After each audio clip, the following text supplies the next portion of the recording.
Today isn't separate from your future, it's a sample of it. There's a story behind that. This is your daily message from Chad number 1133 to upgrade your mental game today by telling yourself a better story. Because the most important story you hear is the story you tell yourself. This message is dedicated to Kayla Hall. You can get a free copy of my book, The Most Powerful Story in the World, by going to fromchad.gumroad.com. The transcript of this message and hundreds of others are always available at www.fromchad.com. Here's the upgrade. You think today is just one day, but upgraded thinking asks a harder question. If you repeated exactly what you did today 365 more times, where would it leave you a year from now? Here's the story.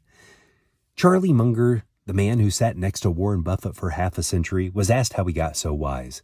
His answer wasn't talent. It was 1 hour a day. Every day he sat down and read. Slow going at first, nothing to show for it in a week or a month, but he did it 365 times. And then he did that again and again for decades.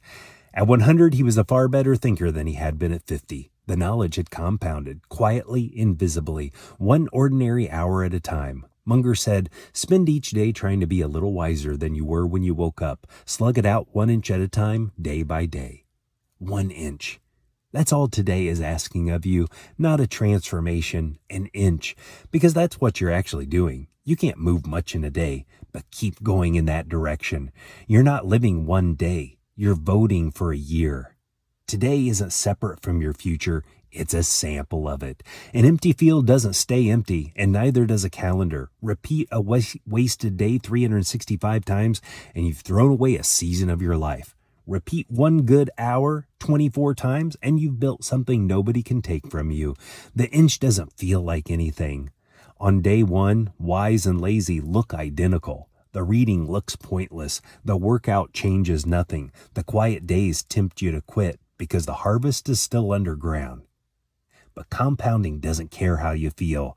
It only counts what you repeat. The rope you spin today is thin enough to snap. Layer it 365 times and it's too thick to break. And it's either pulling you toward the person you want to be or dragging you back to who you were.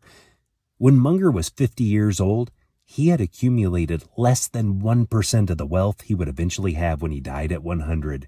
99% of his wealth was earned in the second half of his life. The better story to tell yourself is, I'm not spending a day. I'm casting a vote for the year I'll have.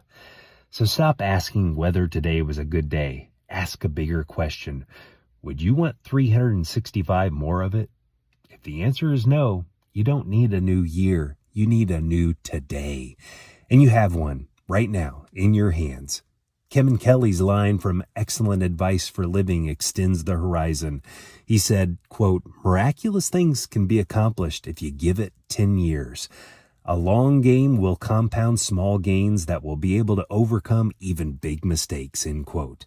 Tell me a story of a day worth repeating to fromchadsmith@gmail.com. Send someone a text and ask them, if you lived a day 365 more times, where would it take you?